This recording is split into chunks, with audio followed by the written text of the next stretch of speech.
जिस कोख ने जन्म नहीं दिया उसे खुदा मानकर पूछता रहा मैं, पर क्या पता था कि वह ममता नहीं मेरी चिता की तैयारी थी। हर सुबह जो दूध माँ के हाथ से मिलता था उसमें प्यार नहीं, धीमी मौत का कड़वा स्वाद घुला था। रिश्तों के कत्ल की यह दास्तां सफ़ेद कोठी के उस अंधेरे सच की है जहाँ एक सौतेली माँ ने जायदाद के लिए अपनी ही रूह गिरवी रख दी थी। शहर के सबसे पौष इलाके में स्थित सफ़ेद कोठी आज रोशनी से नहाई हुई थी। बाहर फूलों की सजावट थी और अंदर मेहमानों का तांता लगा था। अवसर था आर्यन के 18वें जन्मदिन का। आर्यन जो इस शहर के मशहूर बिजनेसमैन स्वर्गीय यशवर्धन का एकलौता वारिस था। यशवर्धन की मौत 3 साल पहले एक कार एक्सीडेंट में हो गई थी। तब से आर्यन की पूरी जिम्मेदारी उसकी सौतेली मां नंदनी पर थी। नंदनी जो यशवर्धन की दूसरी पत्नी थी, उम्र में उनसे काफी छोटी थी, लेकिन उसकी सादगी और ममता की मिसाल पूरा शहर देता था। नंदिनी जी, धन है आप। सगी माँ भी शायद इतना नहीं करती जितना आपने आर्यन के लिए किया है, एक मेहमान महिला ने जूस का गिलास थामते हुए कहा। नंदिनी अपनी रेशमी साड़ी का पल्लू ठीक किया और चेहरे पर एक फीकी मासूम सी मुस्कान लाते हुए बोली, माँ तो माँ होती है बहन जी, सगी या सौतेली क्या।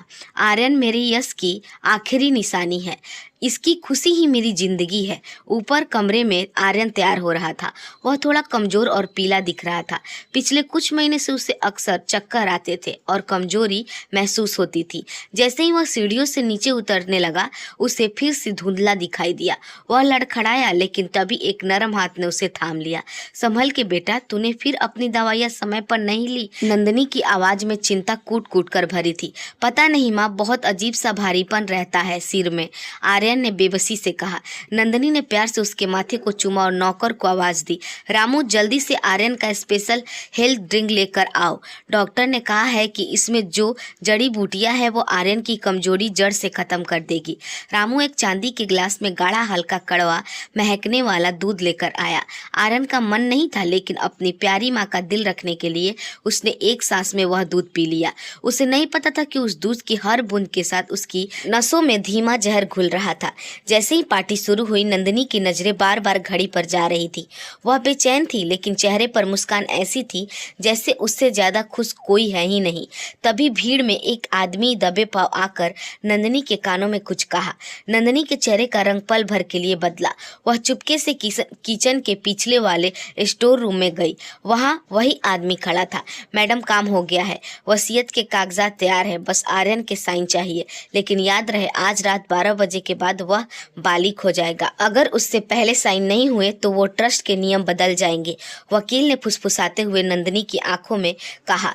जो ममता अभी बाहर चमक रही थी, वह एक खूनी दरिंदगी में बदल चुकी थी। उसने ठंडे स्वर में कहा, फिक्र मत करो, आज रात आर्यन वो सब कुछ साइन कर देगा जो मैं चाहूंगी। उसे लगता है कि उसे बीमारी मार रही है। उसे क्या पता है कि उसकी बीमारी का इलाज मेरे हाथ में है। और उसकी मौत भी अचानक स्टोर रूम के दरवाजे पर एक साया उभरा। किसी के पैरों की आहट हुई। नंदिनी चौंक गई। कौन है वहाँ? उसने चिल्लाकर पूछा। दरवाजे पर खड़ा शख्स थर थर काँप रहा था। वह कोई और नहीं, आर्यन की पुरानी दाई माँ थी, जिसने उसे बचपन से पाला था और जिसे नंदिनी ने 1 साल पहले चोरी का इल्जाम लगाकर घर से निकाल दिया था। आज वह चुपके से आर्यन को आशीर्वाद देने आई थी, पर उसने वो सुन लिया जो उसे नहीं सुनना चाहिए था। स्टोर रूम के अंधेरे कोने में खड़ी दाई माँ की सांसें अटक गई थी। नंदिनी का वह डरावना चेहरा देखकर की रूह कांप उठी। वह दबे पांव पीछे हटने लगी, लेकिन बुढ़ापे की वजह से उसका पैर एक खाली कनस्तर से टकरा गया। खट की आवाज हुई। नंदिनी बिजली की तेजी से मुड़ी और झपट्टा मारकर दाई माँ का गला दबोच लिया। अरे तो ये तुम बुढ़िया हो, अभी तक मरी नहीं और यहाँ मेरी बातें सुनने आई हो? नंदिनी बिटिया, ये क्या अनर्थ कर रही हो? आर्यन तो तुम्हें अपनी सगी माँ से बढ़कर मानता है, उसे जहर मत दो, वो बच्चा मर जाएगा। दाई माँ गिड़गिड़ाते हुए बोली। नंदिनी के चेहरे पर एक शैतानी मुस्कान उभरी। वो मरेगा तभी तो ये कोठी, ये बिजनेस और ये अरबों की जायदाद मेरी होगी। और हाँ, यशवर्धन भी एक्सीडेंट में नहीं मरा था, उसकी कार की ब्रेक मैंने ही कटवाई थी। अब तुम भी वही जाओगी जहां वो गया है। नंदिनी के पास पड़ा एक भारी पीतल का दिया उठाया और पूरी ताकत से दाई माँ के सिर पर दे मारा। दाई माँ बिना आह किए जमीन पर ढेर हो गई। नंदिनी ने तुरंत अपने वफादार नौकर रामू को बुलाया और ठंडे स्वर में कहा, इसे पिछली गली में फेंक दो और ऐसा दिखाओ जैसे किसी गाड़ी ने इसे टक्कर मार दी हो, और जल्दी करो। इधर पार्टी में आर्यन को अचानक बहुत तेज पसीना आने लगा। उसके दिल की धड़कनें बेकाबू हो रही थी। वह अपने कमरे की तरफ भागा। उसे लगा ताजी हवा में कुछ आराम मिले, लेकिन सीढ़ियां चढ़ते चढ़ते उसने घुटने जवाब दे गए। वह अपनी माँ को पुकारना चाहता था, माँ बचा लो माँ। तभी नंदिनी ऊपर आई। उसने अपने चेहरे पर फिर वही ममतामयी नकाब ओढ़ लिया था। उसने भागकर आर्यन को सहारा दिया। क्या हुआ मेरे बच्चे? देखो मैंने कहा था ना कि तुम्हारी तबीयत ठीक नहीं है। चलो अंदर चलो। उसने आर्यन को बिस्तर पर लिटाया। आर्यन का शरीर कांप रहा था। माँ मुझे हॉस्पिटल ले चलो, मेरा दम घुट रहा है। नंदिनी ने उसके माथे को सहलाया और बड़ी कोमलता से बोली, हॉस्पिटल जाने की जरूरत नहीं है बेटा, बस इन कागजों पर साइन कर दो। ये तुम्हारी नई वसीयत के कागज है, ताकि अगर तुम्हें कुछ हो जाए तो तुम्हारी मेहनत की कमाई किसी गलत हाथ में ना जाए। तुम मुझ पर भरोसा करते हो ना? आर्यन की आंखों में आंसू आ गए। उसे धुंधला दिख रहा था, लेकिन अपनी माँ की ममता पर उसे रत्ती भर भी शक नहीं था। जी माँ, आप जो कहेंगी मैं वही करूँगा। नंदिनी ने कांपते हाथों से आर्यन के पेन थमाया। आर्यन का हाथ हिल रहा था। वह जैसे ही साइन करने वाला था, अचानक उसे अपने पिता की तस्वीर याद आई जो दीवार पर टंगी थी। उसे ऐसा लगा जैसे तस्वीर में मौजूद उसके पिता उसे चीख चीख कर रोक रहे हों। माँ मुझे प्यास लगी है, पहले थोड़ा पानी, आर्यन ने फुसफुसाते हुए कहा। नंदिनी के चेहरे पर झुंझलाहट आई, लेकिन उसने खुद को संभाला। अभी लाई बेटा। वह कमरे से बाहर पानी लेने गई। तभी आर्यन की नज़र बेड के नीचे गिरे एक छोटे से डिब्बे पर पड़ी। वह वही डिब्बा था जिसमें नंदिनी दवा रखती थी। आर्यन ने कांपते हाथों से उसे उठाया। उस पर लिखा था slow poison for pest control, धीमे जहर कीड़े मारने के लिए। आर्यन के पैरों तले जमीन खिसक गई। उसकी आंखों के सामने पिछले 3 साल से सारी यादें घूमने लगी। हर सुबह का वो दूध, हर रात का वो काढ़ा और माँ का वो जरूरत से ज्यादा प्यार, सब एक डरावना सच बनकर उसके सामने खड़ा था। तभी कमरे का दरवाजा खुला और नंदिनी पानी का गिलास लेकर अंदर दाखिल हुई। उसकी आंखों में अब वह ममता नहीं थी, बल्कि एक शिकारी की भूख थी। ले बेटा, पानी पी ले और जल्दी से साइन कर। 12 बजने में सिर्फ 10 मिनट बचे हैं। आर्यन ने गिलास हाथ में ले लिया, लेकिन उसकी नजरें नंदिनी की आंखों पर थी। माँ, क्या वाकई ये पानी है या मेरी मौत की आखिरी बूंद? नंदिनी का चेहरा सफेद पड़ गया। वह समझ गई कि खेल खुल चुका है।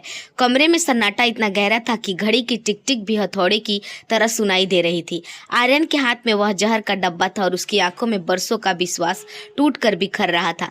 नंदिनी की सांसें तेज हो गई। उसने झपट्टा मारकर आर्यन के हाथ से डब्बा छीनना चाहा, लेकिन आर्यन ने अपनी पूरी बची कुची ताकत लगाकर हाथ पीछे खींच लिया। माँ, ये क्या है? कीड़े मारने की दवा? और आप इसे मेरी अलमारी के पास क्यों छिपा रही थी? आर्यन की आवाज कांप रही थी, पर उसमें एक अजीब सी कड़वाहट थी। नंदिनी ने पल भर के लिए अपनी आंखें मूंद ली। फिर जब उसने आंखें खोली तो उनमें वह ममता का नकाब पूरी तरह से उतर चुका था। उसकी आवाज अब रेशमी नहीं बल्कि फन फैलाए सांप की तरह फुफकार रही थी।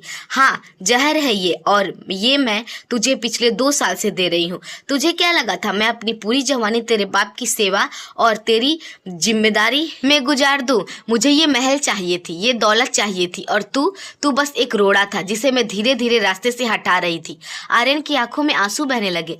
लेकिन मैंने तो आपको अपनी सगी माँ से ज्यादा प्यार किया। पापा के जाने के बाद आप ही मेरा सहारा थी। सहारा? नंदिनी जोर से हंसी, एक ऐसी हंसी जो रूह कपा दे। तेरी बाप को मैंने ही मारा था आर्यन। वो कार एक्सीडेंट मेरा मास्टर प्लान था, और अब तू भी मरेगा। बस ये साइन कर दे तो शायद मैं तुझे तड़पाना बंद कर दूं और तुझे एक शांतिपूर्ण मौत दे दूं। नंदिनी ने मेज पर रखा एक भारी कांच का पेपर वेट उठाया और आर्यन की तरफ बढ़ी। आर्यन बिस्तर से नीचे गिरने की कोशिश करने लगा, लेकिन उसके पैर सुन्न हो चुके थे। जहर ने अपना काम कर दिया था। उसके शरीर का निचला हिस्सा जैसे पत्थर हो गया था। साइन कर, वरना मैं तेरा हाथ मड़ोड़कर तुझसे लिखवा लूंगी। 12 बजने में सिर्फ 5 मिनट बाकी है। जैसे ही घड़ी की सुइयां मिलेगी तू बालिग हो जाएगा, और फिर ये जायदाद तेरे हाथ से निकल कर सीधे चैरिटी ट्रस्ट में चली जाएगी। मैं ऐसा कभी नहीं होने दूंगी। नंदिनी ने आर्यन का कॉलर पकड़ा और उसे घसीट कर टेबल की तरफ ले जाने लगी। आर्यन दर्द से चीख उठा, लेकिन नीचे पार्टी का शोर इतना तेज था कि उसकी आवाज ऊपर तक किसी को सुनाई नहीं दे रही थी। तभी कमरे के कोने में रखे एक पुराने ग्रामोफोन से अचानक संगीत बजने लगा। यह वही धुन थी जो आर्यन के पिता यशवर्धन को बेहद पसंद थी। नंदिनी ठिठक गई। उसका चेहरा डर से पीला पड़ गया। ये किसने चलाया? रामू, उसने उसने चिल्लाकर आवाज दी, लेकिन रामू की जगह दरवाजे पर एक साया खड़ा था, धुंधला सा, खून से लथपथ। वह दाई माँ थी। उसके सिर से खून बह रहा था, लेकिन वह अभी भी जिंदा थी।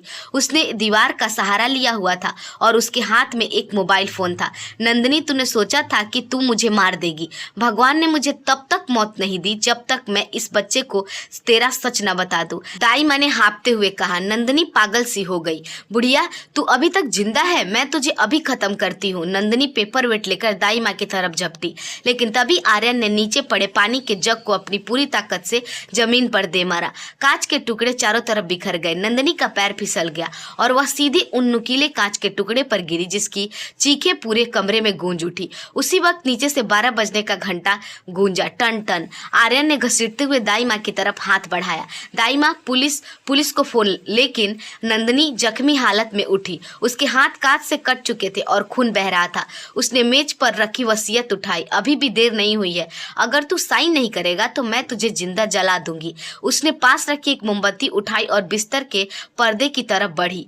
ये पूरी कोठी राख हो जाएगी और सबको लगेगा कि शॉर्ट सर्किट की वजह से वारिस और उसकी माँ जलकर मर गए। कमरे में आग की लपटें धीरे धीरे मखमली पर्दों को चूमने लगी थी। धुआं भर गया था और आर्यन की आंखों में जलन हो रही थी। नन्नी पागलपन की हद तक पहुंच चुकी थी। वह जलते हुए पर्दे के पास खड़ी होकर जोर जोर से हंस रही थी। अगर ये दौलत मेरी नहीं तो किसी की नहीं। आर्यन, तू आज इस आग में भस्म हो जाएगा और दुनिया कहेगी कि एक माँ ने अपने बेटे को बचाने की कोशिश में अपनी जान दे दी। नंदिनी की आवाज़ें आग की चटकन की बीच और भी भयानक लग रही थी। दाई माँ ने कांपते हाथों से मोबाइल ऊपर उठाया। नंदिनी, तूने जो अभी कबूल किया वो सब इस फोन में रिकॉर्ड हो चुका है। और ये फोन सिर्फ रिकॉर्डिंग नहीं कर रहा था, नीचे पार्टी में लगे बड़े स्पीकर इस फोन से कनेक्टेड थे। नंदिनी के पैरों तले जमीन खिसक गई। क्या झूठ बोलती है तू? तभी नीचे से शोर सुनाई दिया। मेहमानों की चीखें और सीढ़ियां पर चढ़ते दर्जनों कदमों की आहट आने लगी। दाई माँ ने चालाकी से फोन को पार्टी के ब्लूटूथ साउंड सिस्टम से जोड़ दिया था। कमरे के अंदर नंदिनी ने जो जहर देने और यशवर्धन के कत्ल की बात की थी वो पूरी महफिल ने साफ साफ सुन ली थी। पुलिस को फोन करो। नीचे से इंस्पेक्टर राठौर की कड़क आवाज आई, जो उस पार्टी में बतौर मेहमान आए थे। नंदिनी बौखला गई। उसने वसीयत के कागज फाड़ने चाहे, लेकिन आग की एक लपट ने उसके हाथ को झुलसा दिया। उसने चिल्लाकर कागज छोड़ दिया। तभी इंस्पेक्टर ने दरवाजा तोड़कर अंदर प्रवेश किया। उनके हाथ कई मेहमान और नौकर भी थे। नंदिनी जी, खेल खत्म हुआ, इंस्पेक्टर ने कड़ाई से कहा। हथकड़ियां लगाओ इसे। नंदिनी ने भागने की कोशिश की, लेकिन दाई माँ ने अपनी बची कुची ताकत से उसका पैर पकड़ लिया। नंदिनी मुंह के बल गिरी। पुलिस ने उसे दबोच लिया और उसके चेहरे पर अब नफरत और हार का काला साया था। वह चीखती रही, छोड़ो मुझे, ये सब मेरा है, मैं इस लड़की को मार डालूंगी। आर्यन को तुरंत एम्बुलेंस में ले जाया गया। डॉक्टर ने बताया कि अगर आधे घंटे में देरी हुई तो जहर उसके दिल तक पहुंच जाता। दाई माँ को भी अस्पताल ले जाया गया, जहां उनके सिर का घाव भरक गया था।